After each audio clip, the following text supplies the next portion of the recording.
Come on in. Gather around.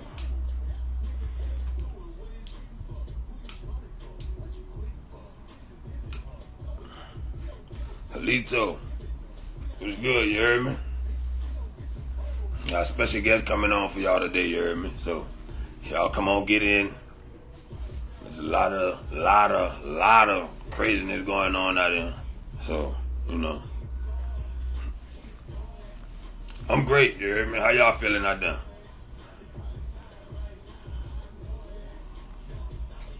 Yeah, y'all get them sign up for the next learn up class on police terrorism. I'm gonna go into this right here is awesome. Physical self defense training. Like everybody needs to start getting their minds in shape on. We need to get some training going, you heard me? But get them replays, man. The replays in my bio and sign up for next week class. Next week class, police terrorism. Get them learn up class, replays, gravity. Yeah, man. But y'all, if y'all haven't watched the replays, if y'all haven't attended none of the learn up class, y'all need to go watch the replays in the learn up class. Like, y'all need to go watch them because I'm breaking down the system piece by piece, and a lot of things that's going on is not going to catch y'all by surprise if y'all going to class because I'm giving it to them piece by piece. So if you can whenever you get a chance, go check them out. Yeah, I'm just waiting for Elder to come in. Elder got some experience, so he gonna teach us. I'm just waiting for him to come in today, you heard me? So y'all come on and chill up in here with me. Where y'all checking in from? While I'm waiting on y'all, I'm saying, where y'all checking in from? Whoa, now, Rock. We need a lot of institutions. We don't need one. DC, Dallas, New York, Pittsburgh. Here we go.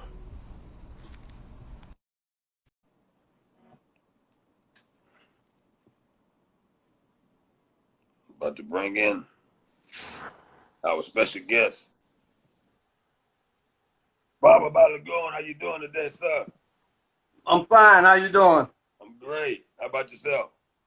Pretty good, brother.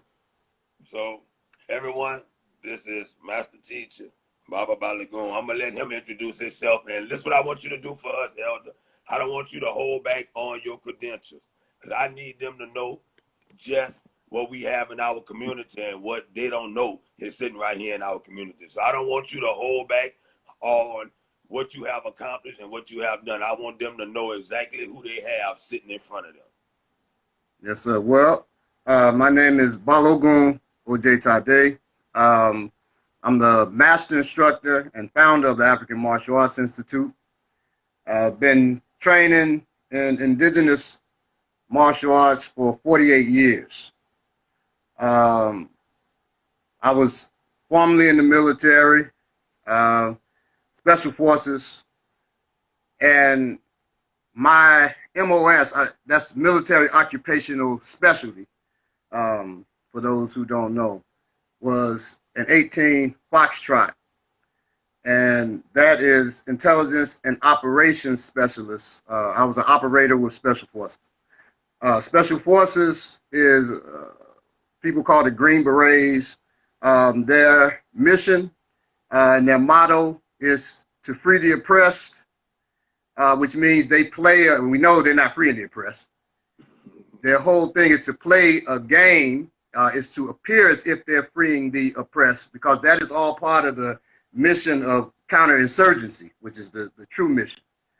All right.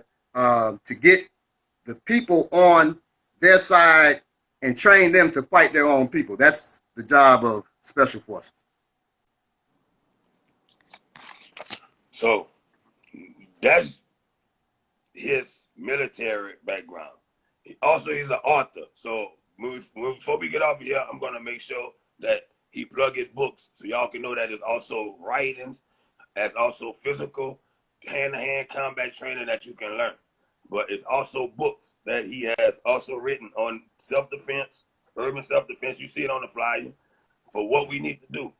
So this is what I want to ask you.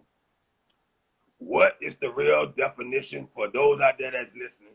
Because we know we need to defend ourselves, and we haven't really been on a defensive mode. We have been on a turn the other cheek for so many years.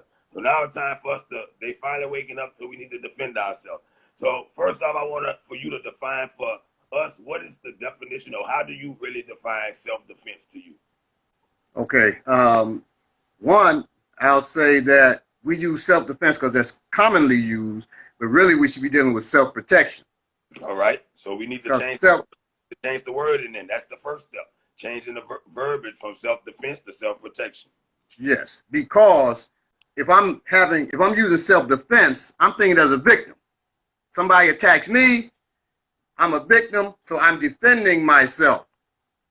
The whole key to self-protection is somebody attacks, I swiftly want to make them a victim, because now they're on the defensive, which means I'm dictating the dance.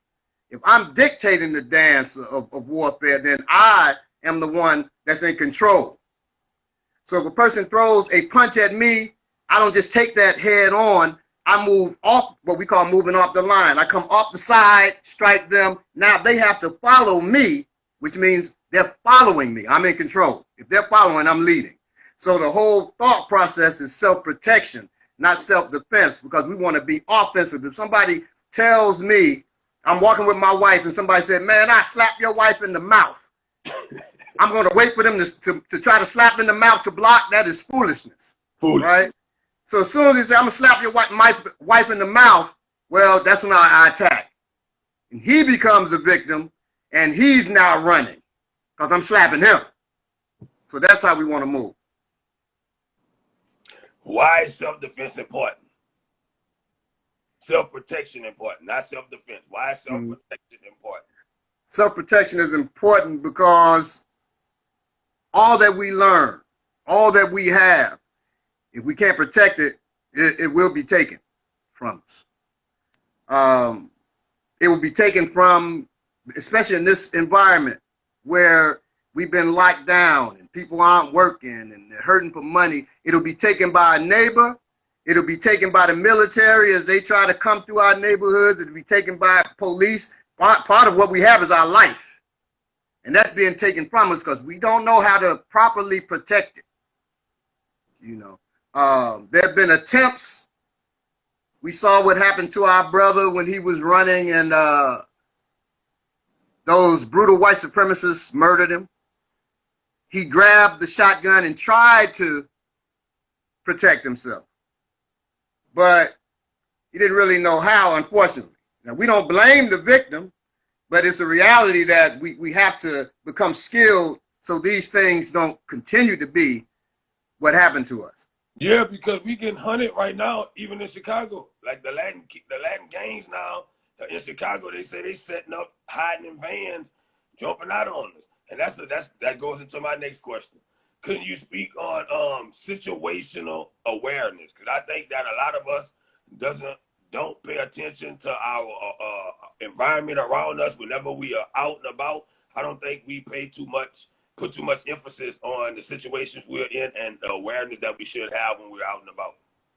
Yeah, we definitely don't. There are levels of awareness. So situational awareness is being able to move while being aware of the dangers, the hiding places, the choke points, which means I got to go past this point and there could be danger there. We aren't aware of these things.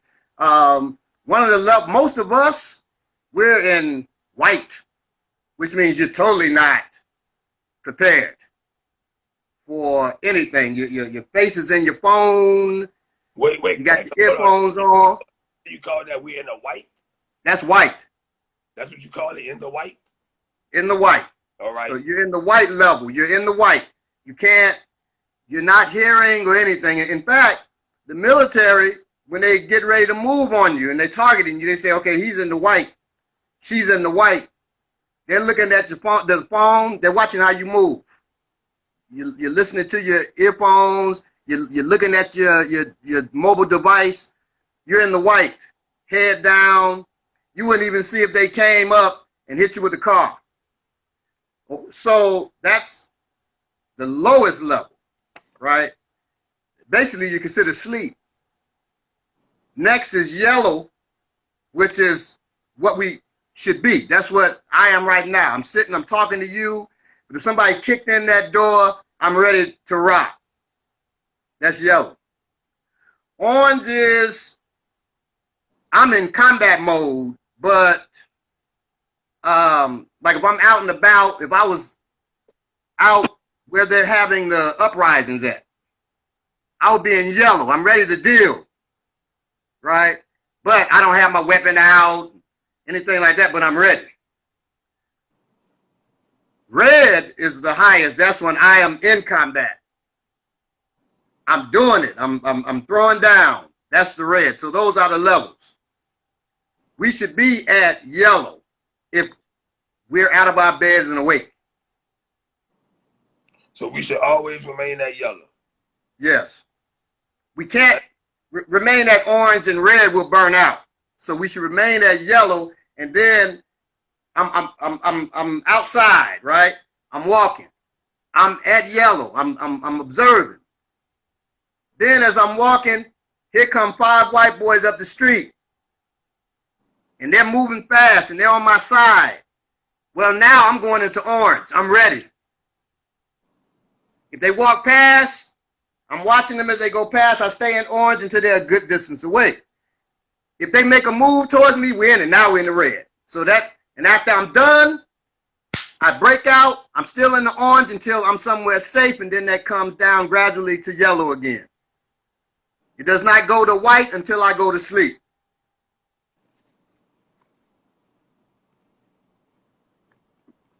I like that. We need to implement that.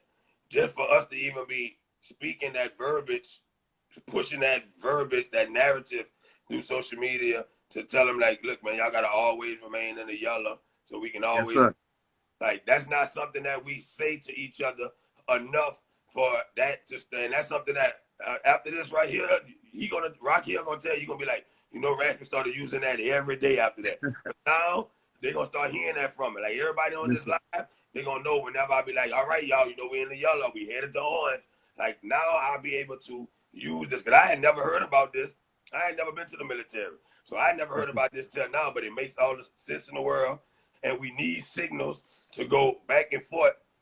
I got a question for you. How can we tell the difference between real martial arts and people who out here doing it, saying that they're a real martial art teacher and actually just do it for the sport?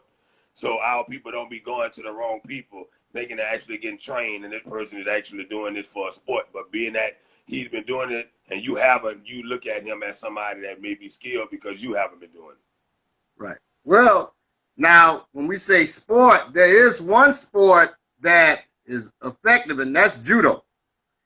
And that's because judo, yes, it's a sport, but they're throwing at full power all the time. It's one of the few that, but you can't use judo alone.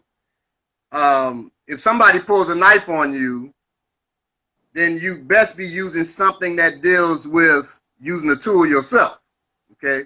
So if that martial art is dealing with a point system, that's one way to tell that that's not really for self-protection.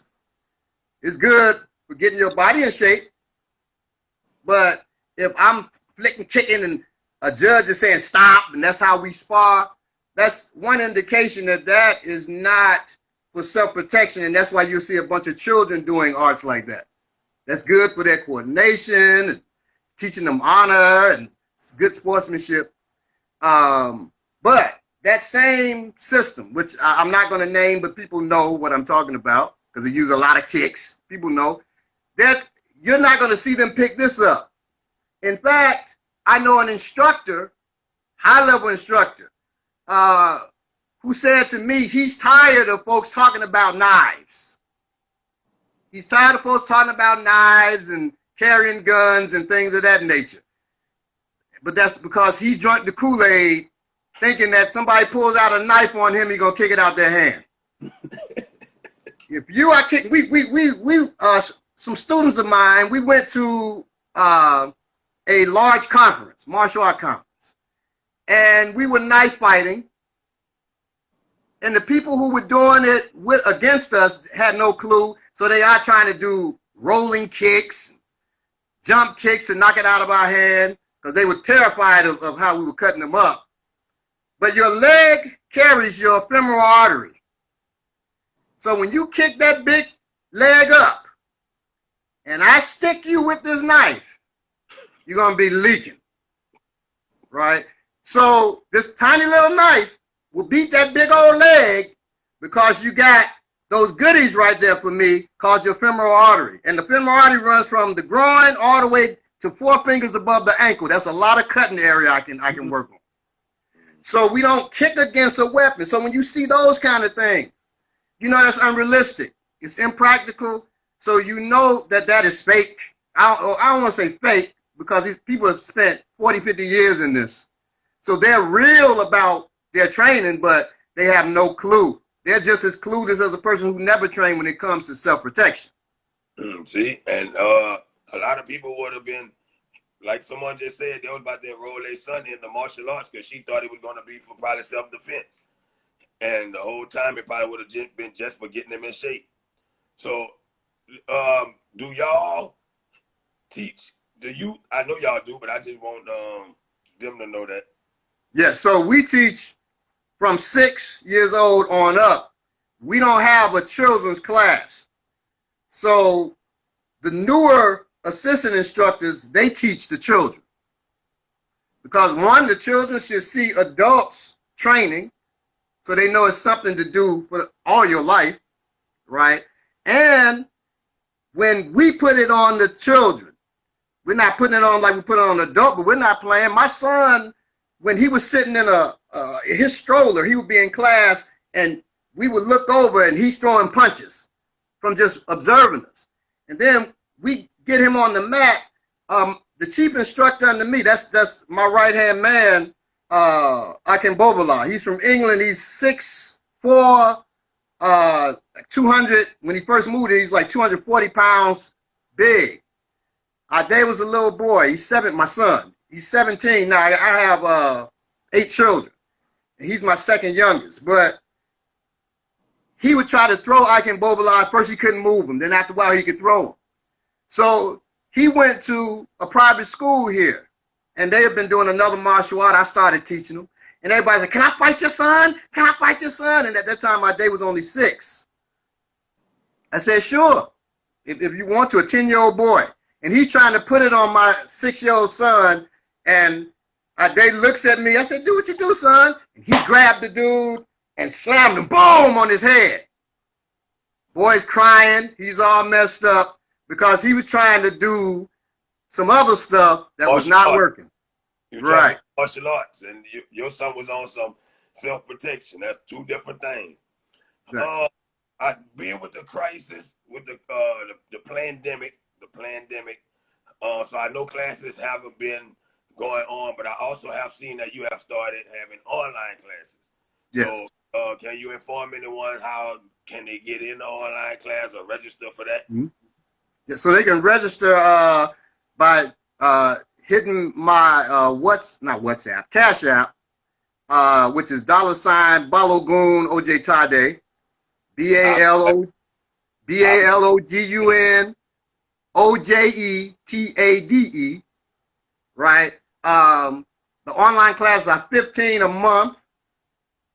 And so, yes, sir. That's on Sundays and Mondays. Sundays 2 to 4, Monday 7 to 9, and we work out first. And then after the workout, and it's an intense workout, but you don't tell me you're gonna get in shape first before you come train. You don't go to the bathtub dirty. You don't come to class already in shape unless you just happen to already be in shape. Go ahead and we'll get you in shape. We're putting in that work. So after that, then there's a Q&A section where people can ask me whatever their self-protection concern is. So somebody may say, well, how do I deal with if somebody's kneeling on my neck, right? How would I get out of that? And we deal with that. So we ask that you ask the question that we can work, and then we all work that. If you got somebody with you there, that's better because now you can work with the person. Most of what we do, we work with the person. but I'm tailoring everything where if you're at home by yourself, then you can work these techniques. Then after that, we go into some training with the weapons. We call tools. You're the weapon. So we train with the knife in reverse grip, commonly in hammer grip. We train how to use that effectively, how to use other things like the ink pen, marker, things like that, improvised weapons to protect yourself. And we go all the way up to firearms, but I can't teach that right now while we're at home. Okay, good. Something you said that I also wanted to touch on a couple things, but let me get to this one. This police brutality, where police terrorism that's going on, like the brother that was had his knee on the tactics that they use whenever they run up on us. Can you give us any kind of move, how we need to position ourselves, what we need to be aware of whenever they're running? The question is, you said that while we're out there and we're dealing with these police, how should we position ourselves so we can be safer? Okay. So the first thing is, well, it's two-sided, okay? So one, how we position ourselves, and then we have to know how they're positioning themselves if they're getting ready to attack or what have you. So the first thing we want to do is stand, at this point you may not be able to see, but you stand up, your hands in front of you. You can be looking like you're pleading. Don't turn them this way. You'll see people say, use the fence, turn your hand this way, but this way is your arteries. It's your tendons. We call them goodies. You don't turn your goodies, you turn this way. Please, why are you doing this? See, this is just muscle. If I get cut here, that's just muscle. So you don't want to get cut there, but you definitely don't want to get cut here. Please, what's the problem, right? One hand is in front, if whichever foot is slightly in front. So you don't want to break down the stance, that's too obvious, but one foot slightly in front, that back heel raised just a little bit, and those hands are up, okay? That's number one, so you're ready to protect yourself if you have to. These hands are here, your elbows close to the body. If somebody throws something to the body, you're able to protect yourself. Mainly, your shoulders are square. Well, why? Also in martial arts, when we talked about, when you see a person and the front of their body, that, you know, they got the right side of their body forward and stuff like that, that means they're not dealing with weapons at all. Because if I'm dealing with whether it's a spear, a sword, a knife, a pistol, if I turn my side to you and you shoot me and I get hit in the side, you hit this lung, my heart's right here, you hit my heart, you hit the other lung, I'm probably dead. However, if you shoot me and I move, my center's not here, you hit my lung, I got two, I can still breathe. And I will take the time, because I'm going to be hurt. But I have time now to deal with you. And then hopefully my people are there to get me out of there, or I go limping away after I dealt with you because you took one lung. But if both your lungs are taken, even if your heart's missed, you got lucky. You're not breathing. You're done. So we don't turn this one side to the person. Also, if I turn this one side, I go to hit and you stab me right here, okay, that lung got hit. But if I got my shoulder square, I go to hit, you got to get past my arms to even get to me to stab me. Whole different level. So we keep our shoulder square, the hands up, our dominant foot, whether if I'm a lefty, that's my left foot, righty, my right foot slightly forward, because you don't want to be obvious. And then the hands are up, questioning. Well, what's going on? My elbows are down and close to my body. That's the number one position, and we want to be off the center. We don't want our navel lined up with his navel. That's what power is. If my navel is slightly off, then I'm slightly off center, so I can get to his outside quicker, okay? We want to know how they're moving too. So the person's talking to you, a cop's talking to you, and his hand, he's talking to so-and-so, so-and-so, and his hand slightly lowers, he's getting ready to go for that weapon. It's time for you to either grab that hand, get gone, or whatever. It's going to lower slightly. All right. Then the other one, he'll be putting that hand in your face to distract you, and this hand is lowering.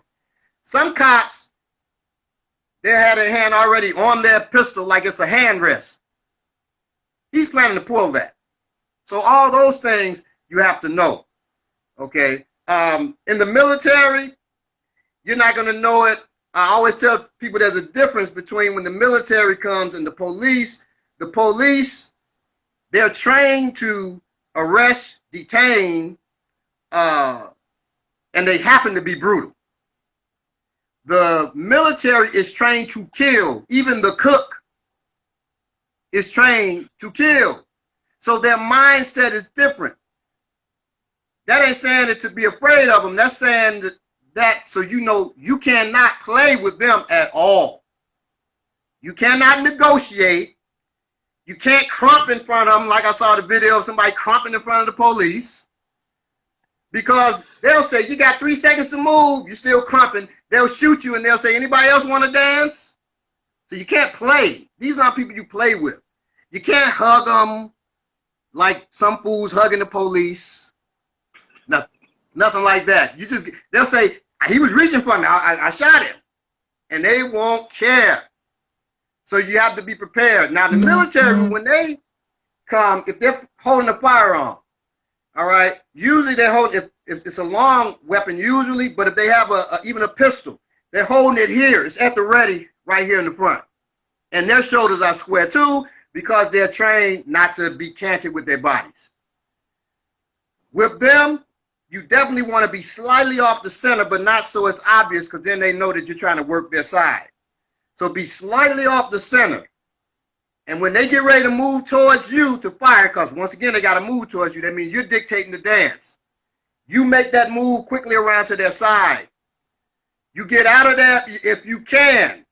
But if you've been given no choice, then you have to do what you have to do to protect yourself.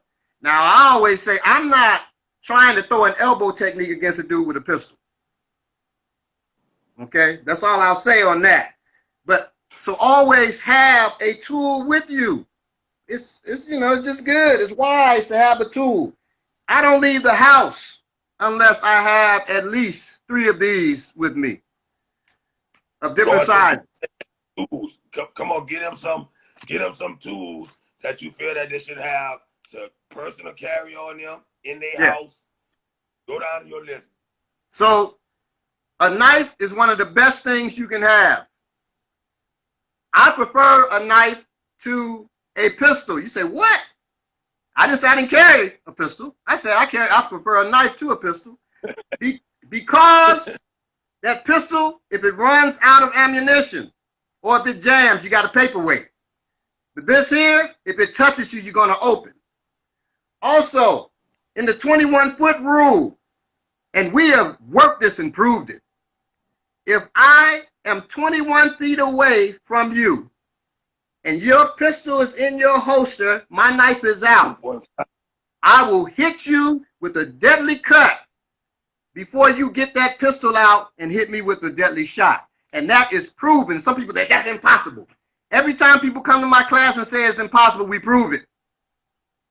We prove it every time. You have 21 feet to get yourself, and people have tried to duck, kneel down and not get cut, and they still get the throat cut. So don't be so reliant. Carry a knife. So carry a knife. Don't be so reliant on the pistol. Also, carry a blunt weapon. So a knife, I always say if you got one, you got none, because you could drop it, it could be taken from you, you could lose it. Carry at least 2. And I'll show you where to wear them in a second. This is a pocket shark. It's a marker. This one doesn't open. I got several of them.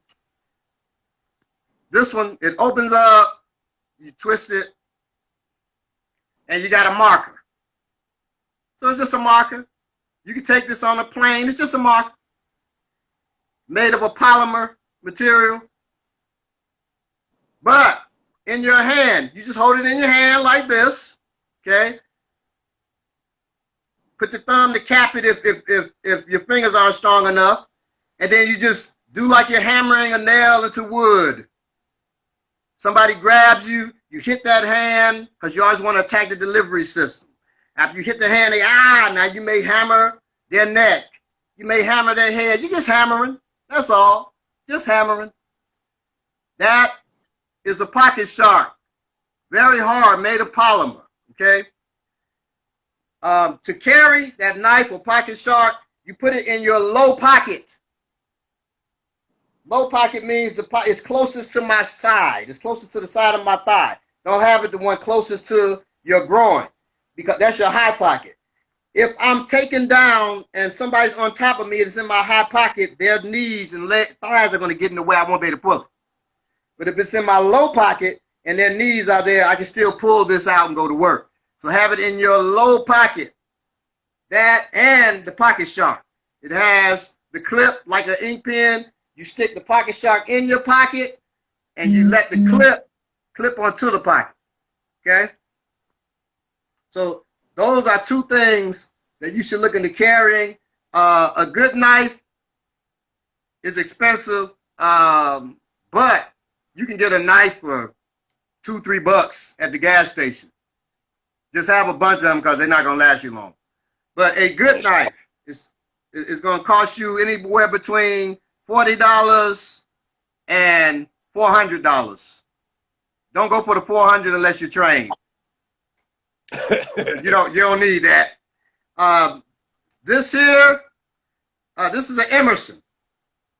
This Emerson knife, it runs for about $100, but you can get it on Amazon, I think, for about $30.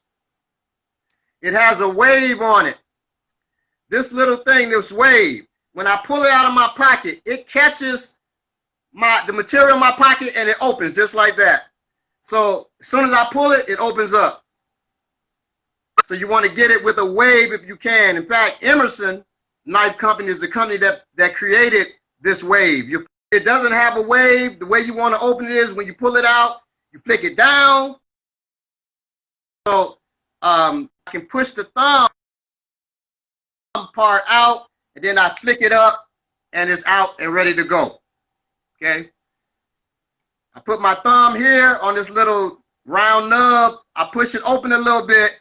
I flick it up, and now I'm ready to go. The other way is I pull it out of my pocket if it has the wave and it's ready to go. Okay. So a knife is good to have. If I'm going to carry a firearm, then you want to carry something with good stopping power, but something you can handle. I go to ranges, but I don't go to indoor ranges ever. My students know that. They may go. I don't go to any indoor ranges because indoor ranges take your driver's license. You're on the range with other people and they're in your business. I don't mess around. I go to South River Gun Club, and there you're on a private range, so I can run drills with people and things of that nature. I can do my own drills and really get some good training in, right? There's another outside place at the Charles R. Elliott Proving Grounds that I used to go to. I don't go anymore. I don't recommend it. In fact, I tell people not to go there. They're so racist, it's insane. They send a brother over who works there, but he's looking at you like you're a criminal if you walk in there and you're black. And I've actually been on a range where with other people, I was with another group. We went to shoot. One of the brothers didn't really know. He was new to shooting, so he had put his weapon down after he shot, and he had kind of touched it, and a white dude down the line jumped up, pulled a pistol, and pointed it at him. You don't grab that pistol, you're endangering us. But he's pointing the pistol at us. So I drew on him. If you don't put it down, I'm putting you down. Everybody's looking, so he put it down. And then I put my weapon down, but I knew it was time to leave because we're in their neighborhood. So we had to pack up and leave. Didn't go back for a couple years, went back, took some students last year.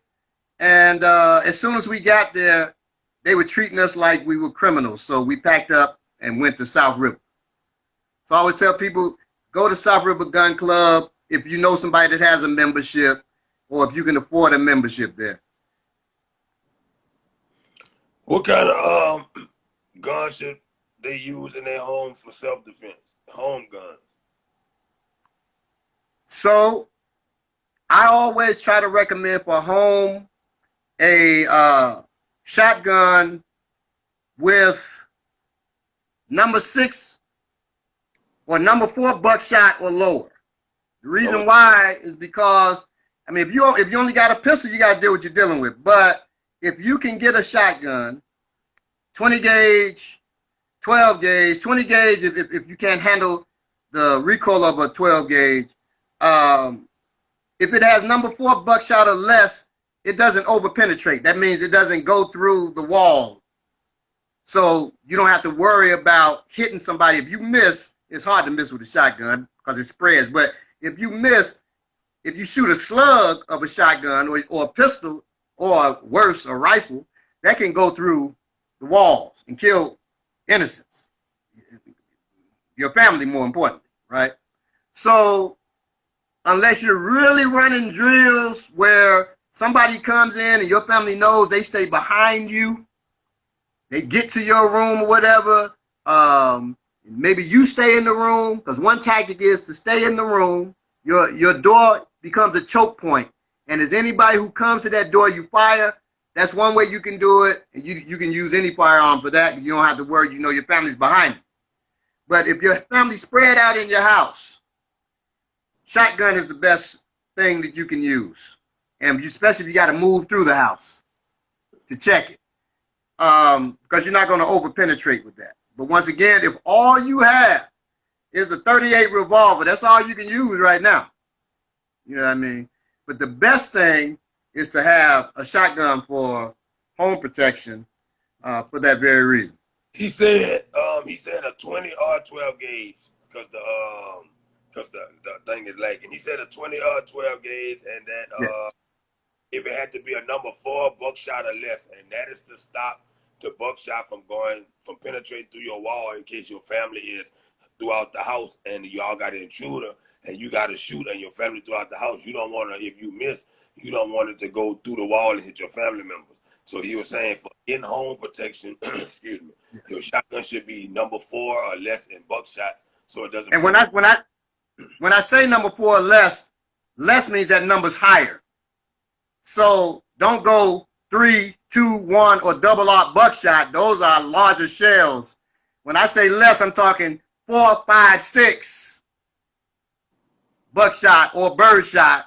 That's what I'm talking about. So less means the number's higher actually in a shotgun, just so you know. What about concealed carry? You got any favorites to conceal carry? Well, my favorite pistol, bar none, is a SIG. SIG?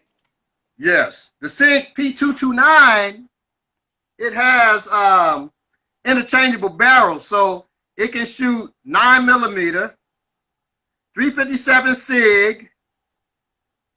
I want to say it shoots a 40 and a 45.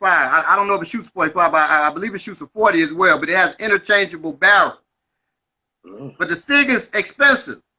So instead, get yourself a Smith & Wesson. Get yourself a Taurus, something less expensive. You know, unless if you have the money, go with the SIG. But don't fool yourself. I know some cats, they bought the HK Special Forces series of the HK pistol, and they got mad because I told them that wasn't they like, this is the best pistol in the world. I said it's not. It's the best. Special Forces uses it. Special Forces does not. They just called it that. But that is, HK makes one of the greatest rifles in the world. The HK MP5, okay, which is one of my favorites. However, they aren't great with pistols, but they are great with rifles. Great. Same as High Point stinks with pistols, but High Point makes a good rifle. So you just have to know, what you're getting. And if you know someone with experience, take them with you so they can buy your firearm. Or help you buy your firearm. No, not buy your firearm, but help you choose your firearm. Robert, what should we be doing now? With everything going on, what should we be doing now?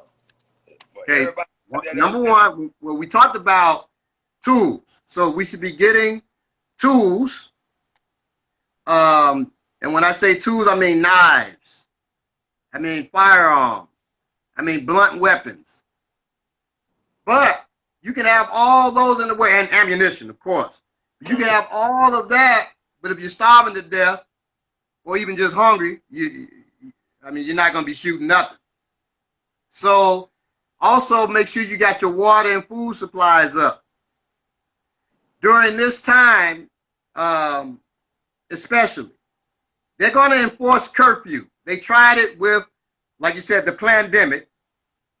And now they're going to try it with the military coming through and enforcing, saying because we're in civil unrest. Okay. If people don't know, Trump yesterday, what was the day before yesterday? I think it was the day before yesterday, initiated martial law, really. Okay. So we have to be prepared. When he says we sent thousands and thousands of troops, he initiated what's called the Insurrection Act. Yeah. And the Insurrection Act, it allows him to deploy the military on domestic soil. And I tell people they've been doing that, but now it allows them to do it overtly. People say, no, that's against the Constitution. Yeah, well, we get lied to all the time. And if you want to know how, if you've heard of Delta Force's mission is to quell counterinsurgency, and that means they train for an urban environment, the cities. And in their mission, it said they deal with counterinsurgents in any country, and that includes this one, any domestic environment. So they use Delta Force specifically for domestic environments that includes our country. Don't be fooled. But now they can just be overt, and they can use all the different military forces now. They don't just have to have Delta Force come and jump into your neighborhood at 2, 3 in the morning from a helicopter, okay, or from a C-130 or rappel from a helicopter. Now they can just come into your neighborhood overtly. So just know that. So you should have your supplies. I've seen a video, they walking through neighborhoods and shooting folks and making them go in, shooting them with rubber bullets, and that's the police. Because the military is not using rubber bullets except to train. They're usually using real bullets on us. So they're going to try to enforce this curfew, but also have some good footwear, athletic footwear or marching shoes, hiking boots, because you may have to get the hell out your house. If they're going door to door and they say, hey, you got to take this vaccine, we're going door to door to protect us from COVID-19. Don't be there. Get the hell out. I was training people in a camp some of the stuff I won't talk about. I will say this though. During the training of the camp, the military came for those campers. They were going door to door in the training. And the people disagreed for 18 minutes and 20 seconds on what they should do. And they all end up dying at the hands of the military in that exercise. We have to be prepared to move. But it was drizzling outside, so convenience makes us say, well, I'll just stay in here and hide. And as they're hiding, the military comes into the house. What's going on? I thought somebody was in here. Maybe they're not. And then a baby starts crying in the house. I was playing the military. The baby really starts crying. That allowed me now to not go investigate. And that was the end for that group, which is a highly trained group. But they didn't want to go out in the rain. And it wasn't even raining heavy. It was just drizzling. But they were tired from my training already, and they didn't want to go out there. And so they got caught up. So be prepared to run, be prepared to hide, be prepared to fight, because all those things may become necessary in the next couple of days. Another thing I want you to touch on, attack the delivery system.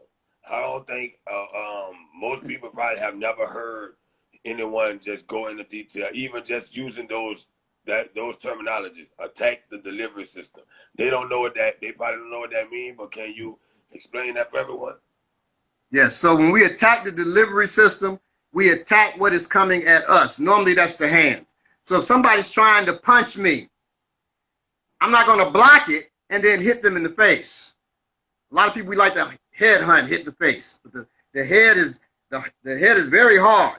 The bones of the head, extremely hard. Okay, so it does very little, and you busting their lip or their nose bleeding is not doing much. But if they got a knife in their hand, or if they crack you in your temple or something, they knock you right out or kill you.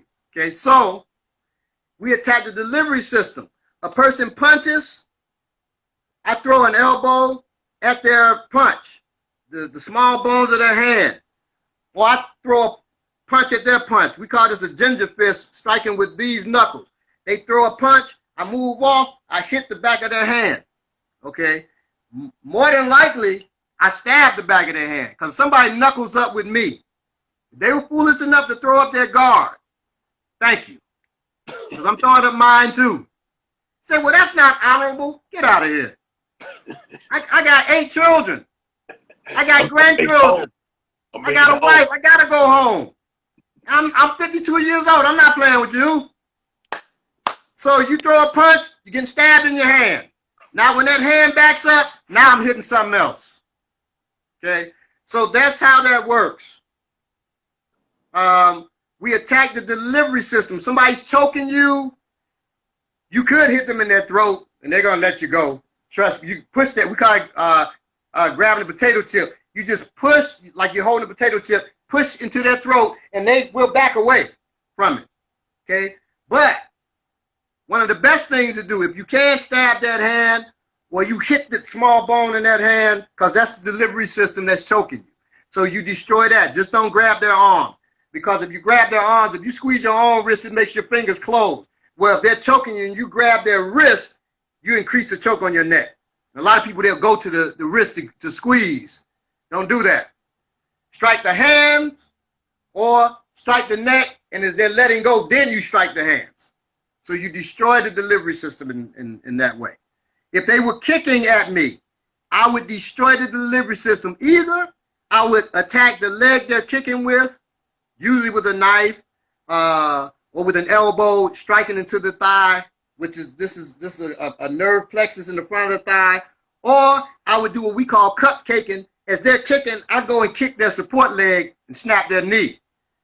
So the kick never gets delivered to me. If I snap the knee, it's beautiful because now they can't stand on their leg to kick with the other one, and they can't kick with their leg. I eliminate all kicks by damaging that one leg. Okay? So that's the delivery system. If they're foolish enough to try to throw a headbutt, well, you put up an elbow and let their nose eat that elbow, because that's the delivery system at that time. Okay? Or as they're throwing that headbutt, you step off to the side and you go ahead and twist a little bit, and well, that's it for that. Now that I'm reading, y'all got any questions? Because the OG over here giving us game, and these little gems he's giving us mean a lot. These little gems he's giving us can mean life or death in a lot of situations.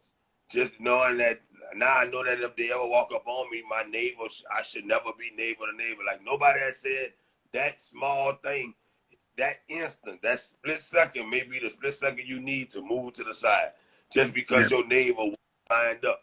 But because you probably, if you are lined up, that split second might not be there for you because you was lined up with them. But like I say, anybody got any questions? Somebody say cardio or strength is more important for practical self-defense. Is cardio or strength more important for practical self-defense? Cardio and strength is great to have. But if I was 300 pounds with diabetes, you can't tell me I shouldn't even think about defending myself. Now, I should be eating better and working out and all that, because 300 pounds and diabetes, something gonna kill me other than somebody attacking me, probably. But you work with what you have and you try to make it better. That's all I say on that.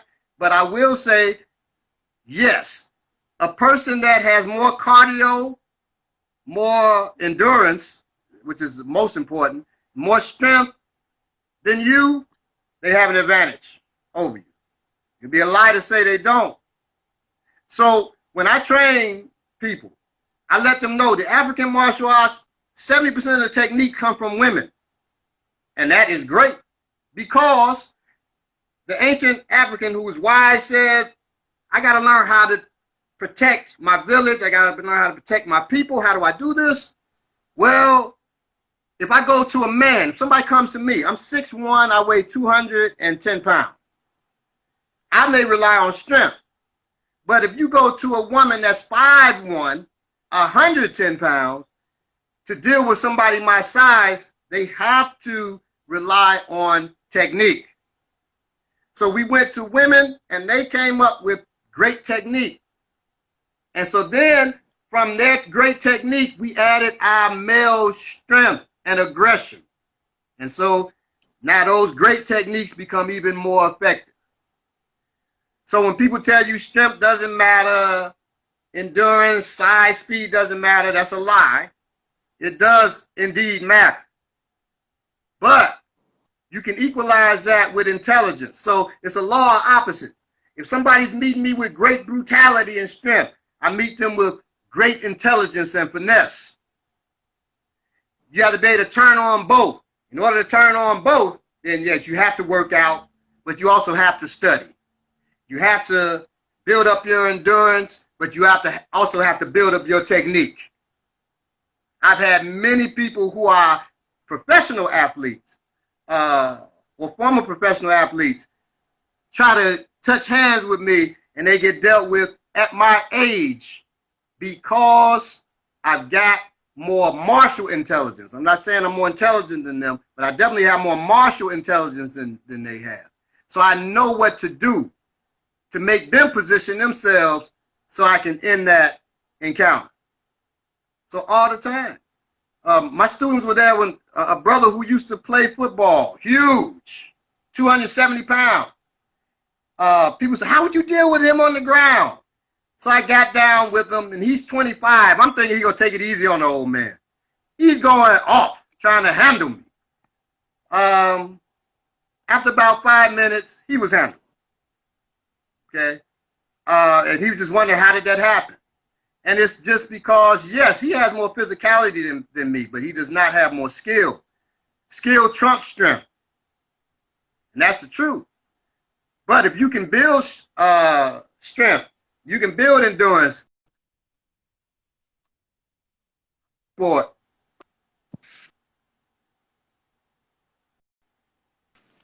What's a good size knife to carry with you for them to carry with them? What's a good size?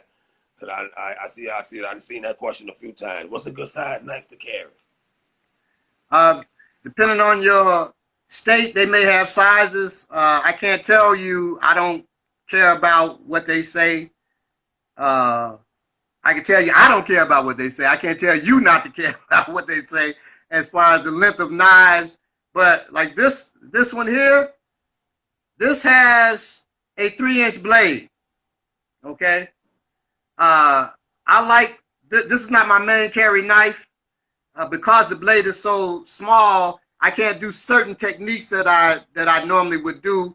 If a person swings their knife, I could cut their hand and move, so I have to move a certain way. But with my knife that I normally carry, they swing a knife, I can actually bring that knife in front of me. They run into that, it's going to stop their arm cold because it's got the weight behind it. But that does not. This would fly out of my hand if they were hitting. But I would cut them and move. I wouldn't just stop them like that. So it dictates how you move. But this is good because this one, I can walk with this beside me and people wouldn't even really notice. If I stand like this, I'm talking to somebody. Right now, you can't see this knife. Even if I move to the side where it's at, you can't see the knife. It's right here though, right? So it's good for that if I'm talking and it's already out and then somebody makes a move and I'm able to move, okay? So 3-inch blade, 4-inch blade is cool. I wouldn't go any shorter than this 3 inches because it would just be too light. So a 3 or 4-inch blade is nice. The type of steel really doesn't matter, but I will say carbon steel is sharper, but it dulls quicker than stainless. Stainless steel will hold the edge for a longer time, but it is not as sharp as carbon steel. And Damascus steel is a good in between, but Damascus steel blades usually cost more. So your best bet would be to find your, stainless steel blade or carbon, but stainless because it's going to hold that edge longer. Okay. And guess what, y'all? We got 1 minute and 55 seconds on this one, so that ended right on time. So, Elder, look, I want to personally take the time out myself to thank you.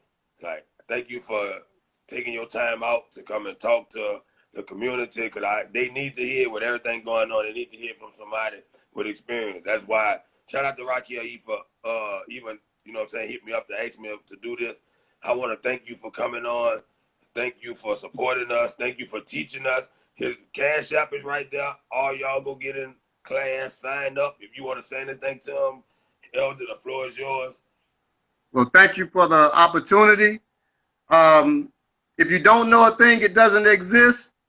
So make sure you know all that you can know. When it comes to your self-defense, that's inclusive.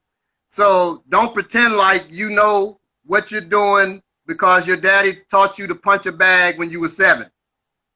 Continue your training. Train with those that are practical. Those that ain't, out in the clouds with their martial arts talking about you can stop somebody with your chi. Stop it. Train for real. Train for real. And if your chi comes out and helps you, good. But really get some training in and carry a tool. Thank you. And get them books, y'all. Get his books. I'm gonna make a post after this with some of the information, his books and all that, where to find it, where to sign up for class.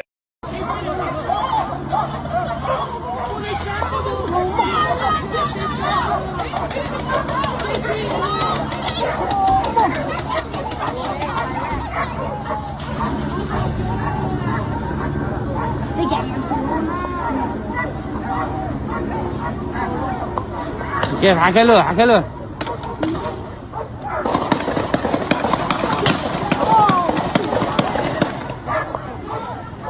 رصاص الجن ها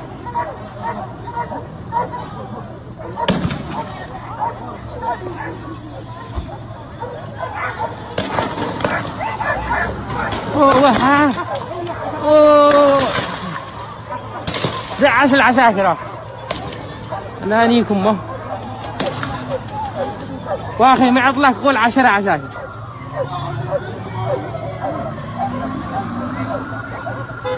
لا حول ولا قوة انانيكم واحد يقعد فوق العساكر